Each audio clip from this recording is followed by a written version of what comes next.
Vamos ver o que diz a palavra do Senhor no verso 20. Palavras de Jesus: porque onde estiverem 2 ou 3 reunidos em meu nome, ali estou no meio deles. Nós vamos fazer uma pausa na exposição de Apocalipse, e a semana que vem nós retornaremos e vamos falar da queda do último inimigo de Cristo, a queda do dragão. Já caíram a besta que veio do mar, a besta que surgiu da terra, a grande Babilônia, e agora falta cair o dragão. É isso que nós vamos ver na semana que vem. Mas vamos fechar os olhos e orar.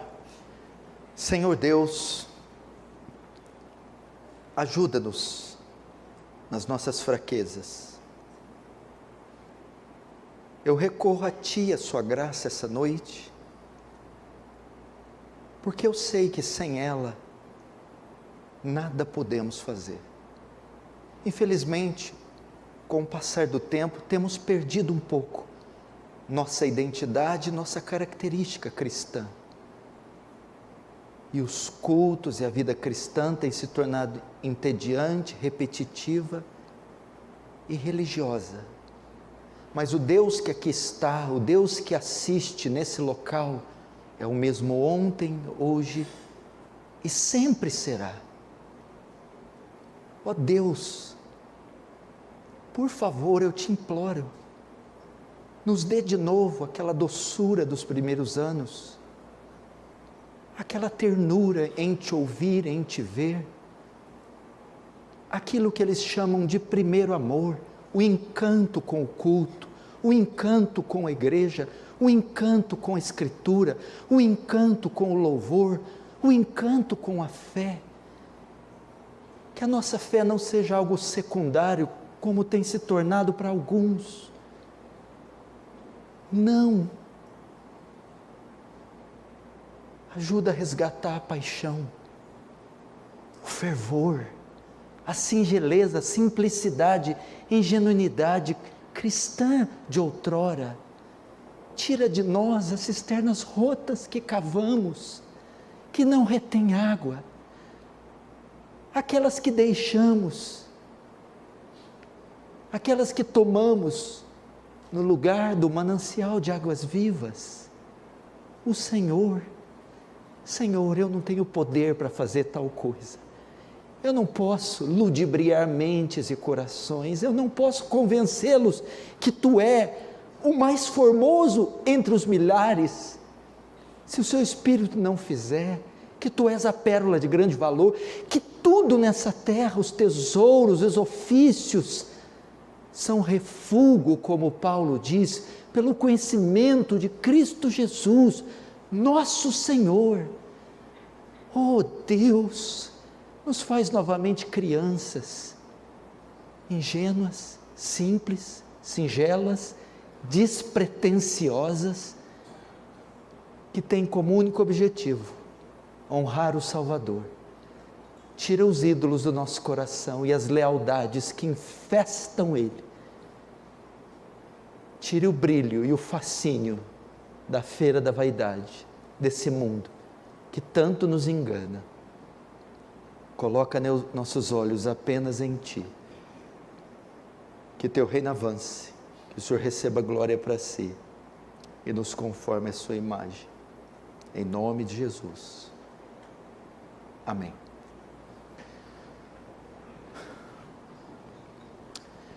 Queridos irmãos, que você não deixe essa chama do seu coração se apagar. Para mim não basta ser só cristão, não basta entrar na roda e cumprir com as demandas da engrenagem, para o vento com isso. Se você é um desses, se arrependa. Nossa fé não é mecânica, nossa fé é viva, ela envolve emoções, sentimentos, o coração, a vontade. Por isso que houve uma repreensão para uma igreja perfeita, a igreja de Éfeso, cujo pastor foi Timóteo, Paulo e João. Mas o Senhor a repreende dizendo: tenho contra ti que deixaste o teu primeiro amor, teu entusiasmo, tua paixão, tua alegria. Meu povo fez duas maldades, disse Jeremias. A mim me deixou manancial de águas vivas e cavaram cisternas rotas que não retêm água. Esse é o tempo das cisternas rotas. Por isso a teologia coach faz tanto sucesso, a prosperidade, as igrejas emergentes, são cisternas rotas. Estão tentando atrair os homens com alternativas extra-bíblicas. A vitrine para atrair os homens são coisas, pessoas, e não Cristo. Cristo, Cristo, apenas Cristo. Ou você tem Cristo, ou você não tem nada. Ou a igreja te apresenta Cristo, ou se essa igreja não tem Cristo para te dar, essa igreja não tem nada para te dar. Cristo é tudo o que precisamos. Cristo. Pastoreie seu coração. Veja se ele está igual Kate Green disse, vai passando o tempo, ele fica enrugado, velho, áspero, ríspido, seco. Então ele compôs aquela música, Senhor formoso és, porque à noite em oração ele diz para Deus, volta a me dar um coração com pele de bebê, coração simples, singelo, que te ame. Cuidado com os acessórios desse mundo. Lembra do progresso do peregrino, o livro Peregrino, quando ele passa, é a jornada do cristão até a cidade celestial, e ele passa pela feira da vaidade. E hoje, o nosso mundo virtual oferece muito da feira da vaidade. Plataformas, sucesso, empreendimento, riquezas, posses, estética, beleza. Tudo para tirar o brilho daquele que realmente tem que brilhar. Cristo Jesus.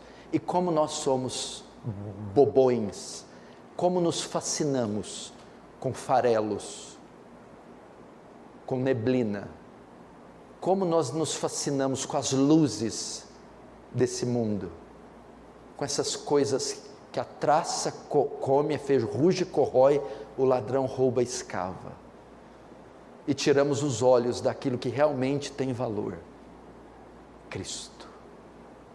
Eu não quero passar aqui minha vida na terra como um coadjuvante, uma pedra de tropeço, um figurante, um zero à esquerda da fé. Não, como William Carey dizia, pense coisas grandes, sonhe coisas grandes, faça coisas grandes para Deus. Deixe legados nessa terra, faça alguma coisa, como Susana Wesley, tinha 11 filhos, se trancava no quarto para ficar 1 hora com Deus em oração. Ela educou seus filhos, dos quais saíram John e Charles Wesley, os fundadores do metodismo, ao ponto de John Wesley dizer, aprendi mais sobre teologia, Bíblia e doutrina com a minha mãe, do que com qualquer teólogo da Inglaterra. João Calvino, com 24 anos, já tinha escrito um dos maiores compêndios reformados de todos os tempos, as Institutas da Religião, 24, 25 anos. George Miller, durante anos, sustentou 10 mil, 12 mil crianças em um orfanato na Inglaterra. Construiu escolas, igrejas, enviou missionários, plantou igrejas, morreu com 93 anos. E você? David Brainerd, ele era genro de Jonathan Edwards, foi missionário nos índios silvícolas nos Estados Unidos, morreu com 29 anos, tuberculoso, vomitando pedaços dos seus rins, escreveu um diário que há 300 anos é publicado e lido até hoje. Para mim, é o melhor livro que eu li depois da Bíblia, o Diário de David Brainerd, que influencia milhares de homens e mulheres até hoje, as missões e a oração.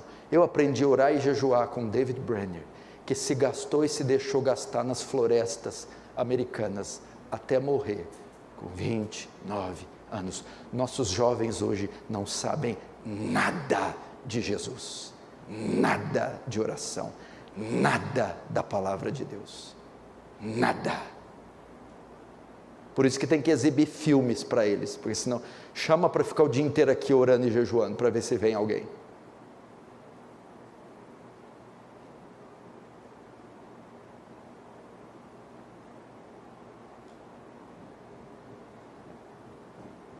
O tempo está cumprido, o reino de Deus está próximo. Jesus está voltando. Eu já disse para algumas pessoas, se a minha geração, se eu não ver a volta de Jesus, meus filhos verão. É muito difícil imaginar o mundo daqui mais 50, 100 anos. Se nós já estamos em contagem regressiva, para que perder tempo? E olha, eu quero já pedir desculpa para a massa, eu sei que essa palavra vai atingir só um pequeno grupo, os outros vão terminar aqui e vão continuar na catraca, na engrenagem. Aquela vidiazinha medíocre, previsível da catraca. Então não é para você, é só para os solos férteis, para aqueles inconformados com esse mundo, inconformados com o seu próprio estado espiritual. Aqueles que não querem passar batido nessa geração, aqueles que não se conformam em ser como os demais, aqueles que têm asco da inércia, da preguiça. Eu espero que essas sementes caiam sobre eles. Eu espero que o desejo deles seja, no último dia, poder dizer: combati o bom combate, acabei a carreira, guardei a fé.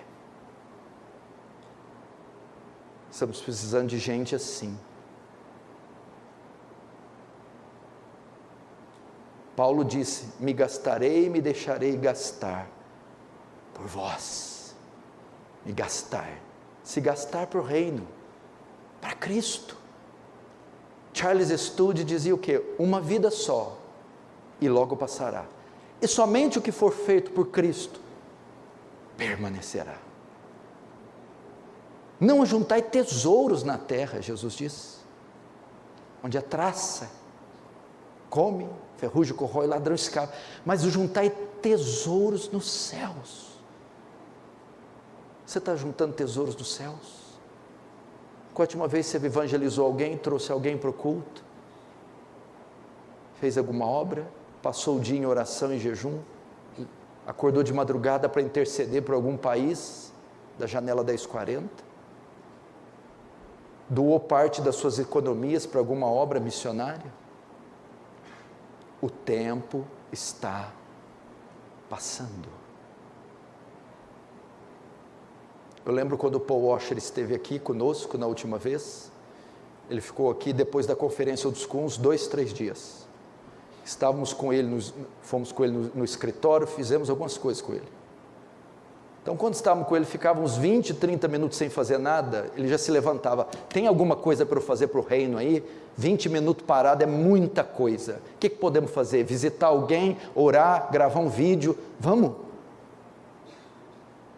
20 minutos, é muito desperdício para o reino. Quanta coisa podemos fazer. Será que não é a hora de você sair da zona de conforto, deixar de dar trabalho e vir bater continência para o capitão da sua salvação e perguntar quais são suas ordens? Chega de ser o povo do deserto. Moisés, Moisés, murmuração, queixume. Seja como Josué e Calebe, os que estão à frente. Só apresenta o problema, dor de cabeça, queixa. Não chegou a hora de apresentar soluções, respostas? Pensem nisso, reflitam como vocês têm levado a vida de vocês. Jesus disse: Grande é a seara, e poucos são os ceifeiros. Rogai ao Senhor da seara, que envie ceifeiros, homens aptos, mulheres aptas, para o serviço cristão, para a obra cristã. Reflita, queridos irmãos, Cristo vem, Cristo está às portas. Veja a terra, a Bíblia diz que a terra funcionaria como um embaixador. O que é um embaixador? O que é uma embaixada? Ele vem em nome de outro reino, ele vem em nome de outro governo, ele vem em nome de um rei, de um estadista, e ele vem, anuncia as suas palavras, e ele vai à frente anunciando a vinda desse governante. É isso que o embaixador faz, um embaixador dos Estados Unidos, um embaixador de Israel, ele representa o chefe de Estado e vem anunciar a vinda dele. A Bíblia diz que o mundo, a terra, funcionaria como embaixador de Cristo. Os terremotos e furacões, enchentes, falência no sistema econômico, falência religiosa, seria como um embaixador anunciando a chegada do seu rei, a vinda do seu rei. E o mundo tem anunciado, tem tocado as trombetas. Olhe para o cenário religioso, político, cultural, geográfico. Veja, são sinais, são trombetas anunciando a volta do Senhor e Salvador, Jesus Cristo. Para que ninguém diga que foi pego de surpresa, para que ninguém diga que não sabia. Vejam só esses sinais. Portanto, vigiai, o Senhor diz, está em alerta, apercebidos, acordados.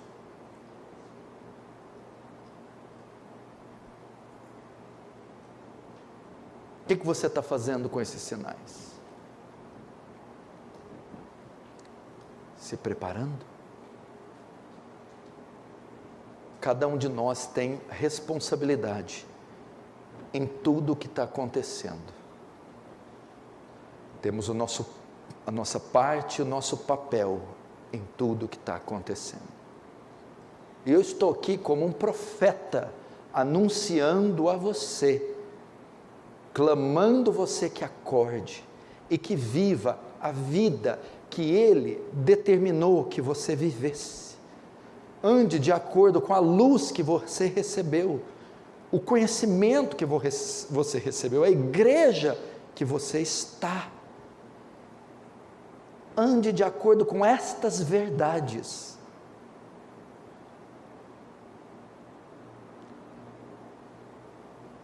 Sabe qual é o meu maior desejo para essa igreja? É talvez aquilo que a igreja brasileira, ou o Brasil, mais necessita: um avivamento. Conversando com colegas pastores, teólogos, eles avaliando o cenário político, social, cultural, econômico do Brasil, todos eles são unânimes em dizer: eu não vejo outra saída para esse Brasil senão um avivamento.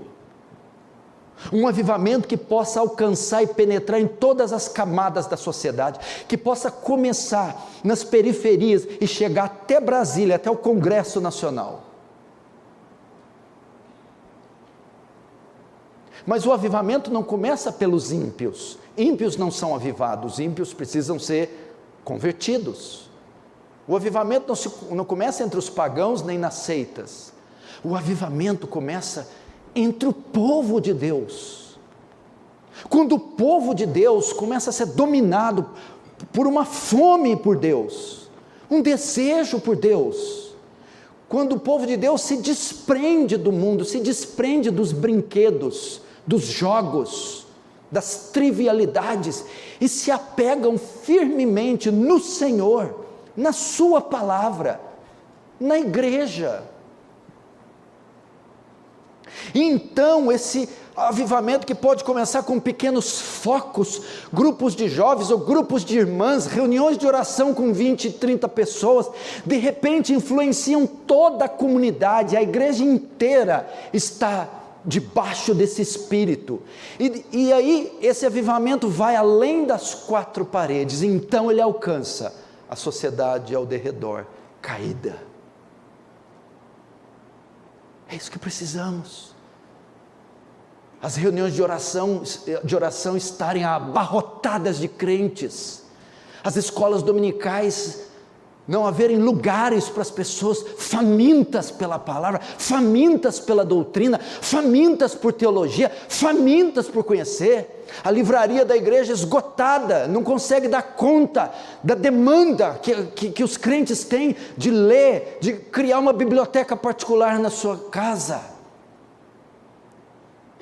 Quando acontece isso, quando os jovens são tomados de um amor por Jesus, quando eles deixam os estúpidos videogames, as mídias sociais, as plataformas digitais, o vício na internet, e se voltam para coisas jamais vistas dentre eles, horas a fio estudando as escrituras, 1, 2, 3, 4, horas a fio com a oração, envolvendo nos trabalhos evangelísticos da igreja, na limpeza, na manutenção. Quando esses jovens são tomados por isso, perdem todo o gosto pelo mundo, e os olhos deles começam a brilhar por Cristo, começa o coração a ser invadido por um fascínio pelo Senhor Jesus, um fascínio por aquela cruz sangrenta, um fascínio pelo Evangelho, um fascínio pelo Espírito Santo.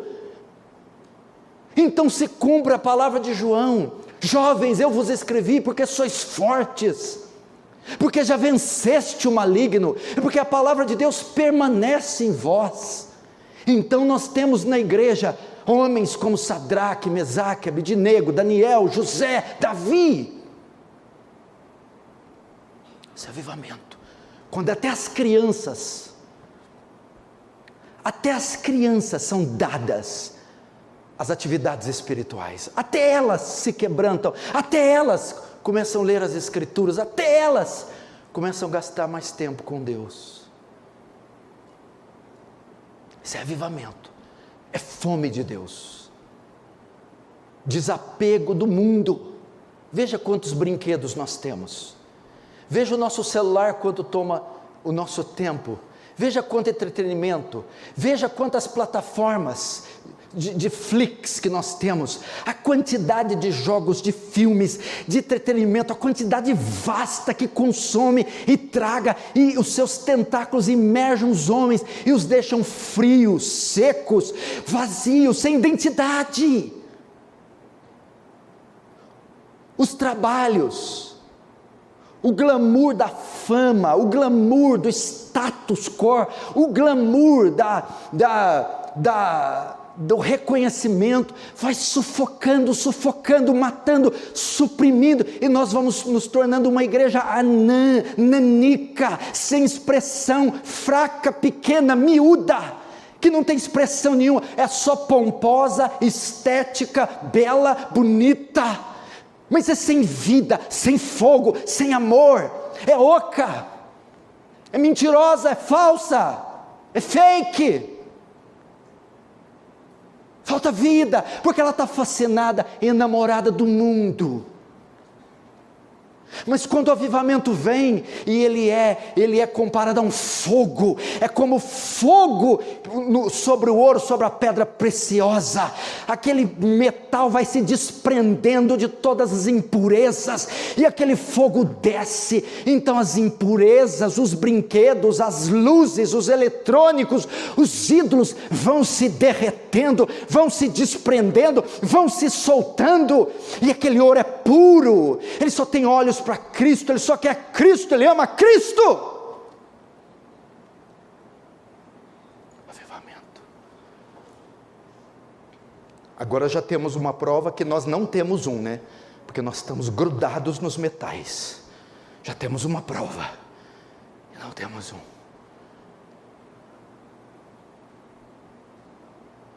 Quando esse fogo vem, é isso que acontece. Reunião de oração todos os dias aqui, das 6 às 9, a igreja fica aberta. Até agora só os fantasmas têm vindo, das 6 às 9, para quem quiser antes da faculdade, do trabalho, da fábrica de sapato, vim aqui ficar 10 minutos com o Senhor. Ainda não veio ninguém, é só a primeira bomba cair nessa cidade, vocês vão ver, é só o primeiro racionamento de água, de comida, e as crianças chorando porque não tem remédios, porque todas as fronteiras foram ocupadas por tropas, por inimigos. Vocês vão ver, tem gente que vai morar aqui na igreja. Posso ficar aí, pastor? Estou desempregado, sem água, sem comida.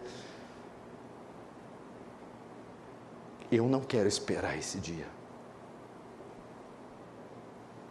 É isso que o avivamento faz, nos desprende, nos tira o fascínio desse mundo e nos coloca em Cristo. A vida é muito curta para eu não vivê-la para aquele que me salvou, que me criou sua imagem e semelhança. Meu irmão, acorda, quando você ouvir aquelas palavras, a quem enviarei?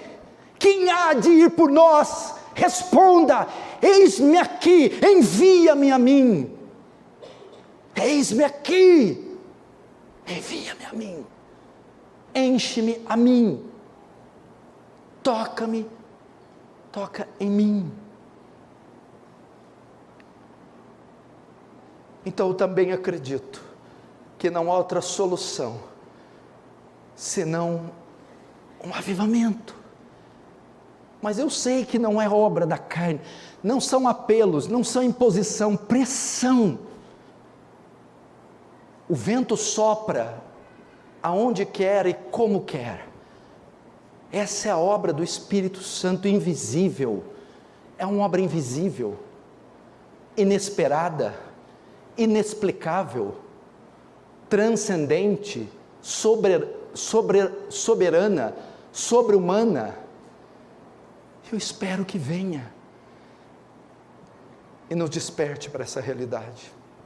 Mas o avivamento não dá só isso, fome de Deus, sede de Deus, mas ele também tem 2 outros efeitos que a igreja precisa. Ele purifica a igreja.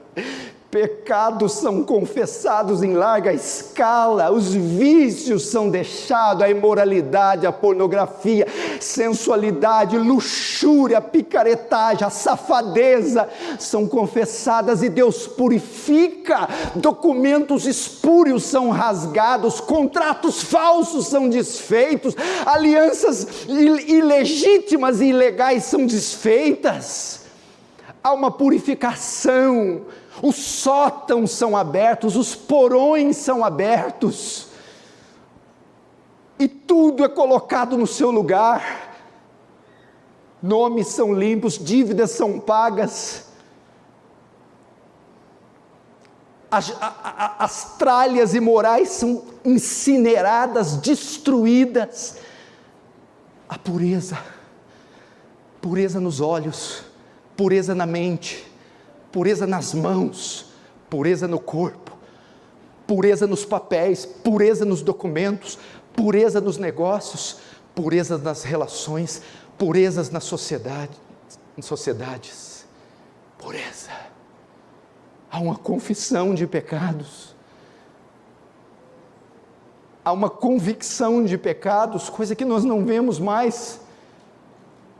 John Bunyan agonizou pelo seu pecado 1 ano e 6 meses, 18 meses, sentindo convicção, vomitando, confessando, abandonando, chorando, sentindo angústia pelo seu próprio pecado.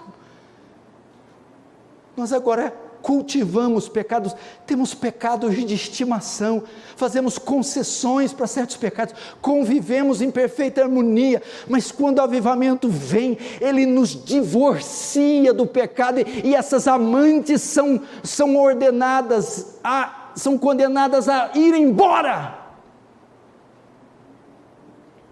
O avivamento expulsa expulsa as nossas amantes, os nossos ídolos. Então há choro. Qual a última vez que você chorou pelo seu pecado? Não só o confessou verbalmente, mas disse: Pai, eu pequei, eu fui um adúltero, um bêbado, drogado, mentiroso, eu fraudei, eu menti, eu traí, meu coração é sujo, é iníquo, me perdoa, hoje estou aqui, eu não aguento mais carregar o fardo, a culpa desses pecados, foram anos, chega, chega, chega, chega. E os pecados são confessados, são abandonados. Não há mais concessão, não há mais aliança com eles. Não há! Não se pode coexistir o Espírito Santo com eles.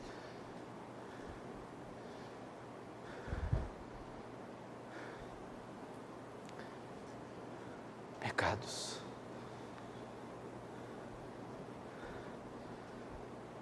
Você quer ver o poder de Deus?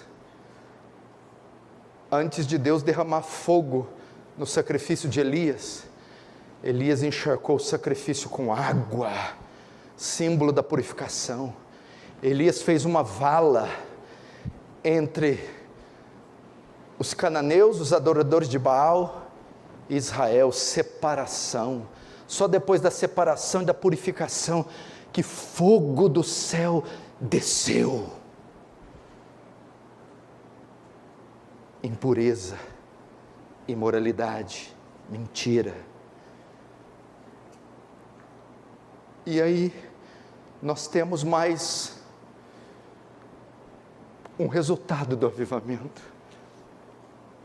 A inércia e a apatia da igreja é tirada, e a igreja começa a se tornar uma igreja evangelística e missionária, porque o avivamento invariavelmente desemboca, converge em evangelismo e em missões. Quando teve o avivamento dos morávios na Tchecoslováquia, dali surgiu o movimento missionário estudantil. Eles foram enviados para ilhas do Caribe e foram vendidos como escravos. A única maneira de entrar lá para evangelizar era se tornando um escravo.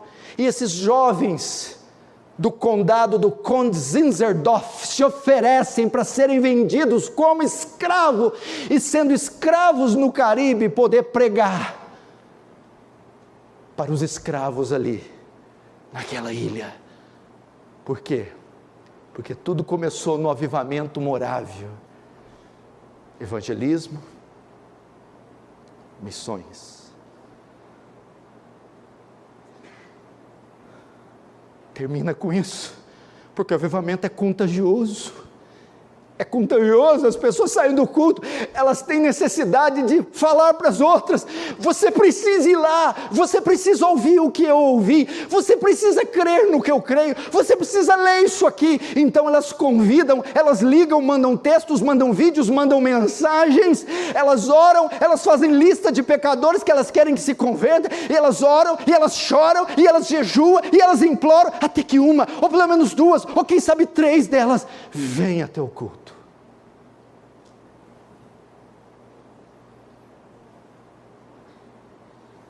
Avivamento termina em evangelismo. Os jovens não conseguem olhar para a sala de aula e ver outra coisa senão uma multidão de pecadores, e voltam tristes. Mamãe, o que foi? Aconteceu algo? A professora danou com você? Não. Você tirou nota ruim na prova? Não. O que foi? A minha classe está perdida. A minha escola está perdida. Perdida. Trabalho.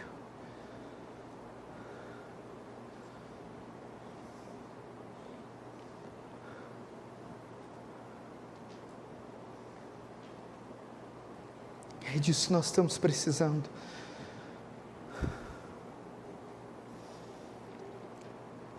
Desculpe, não era isso que eu ia pregar,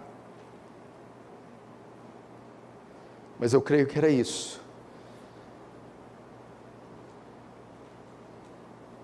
que Deus quer comunicar com você. E eu quero convidar você, vem fazer parte dessa obra, vem.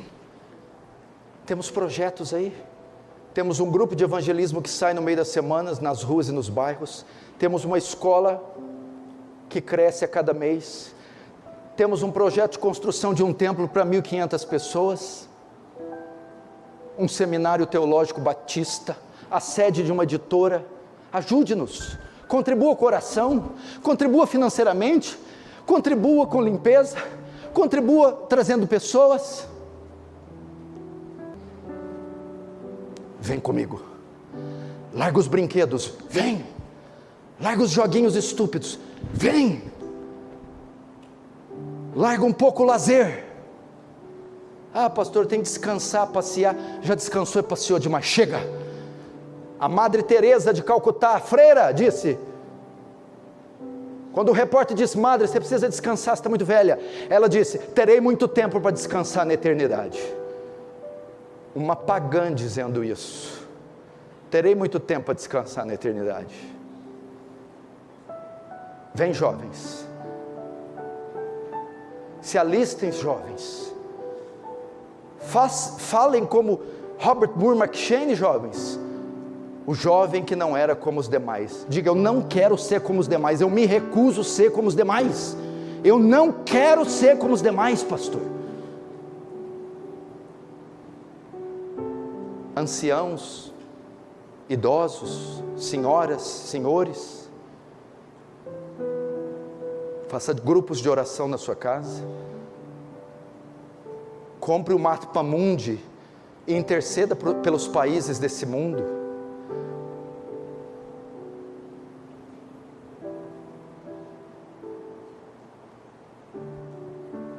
Abençoe a obra de Deus. O que você acha da gente começar agora? Vamos começar orando, como dizem, levantando um clamor. Vamos então, quem tiver a liberdade de se ajoelhar, pode se ajoelhar, quem não puder, ore sentado mesmo. Vamos começar esse avivamento orando e clamando ao Senhor.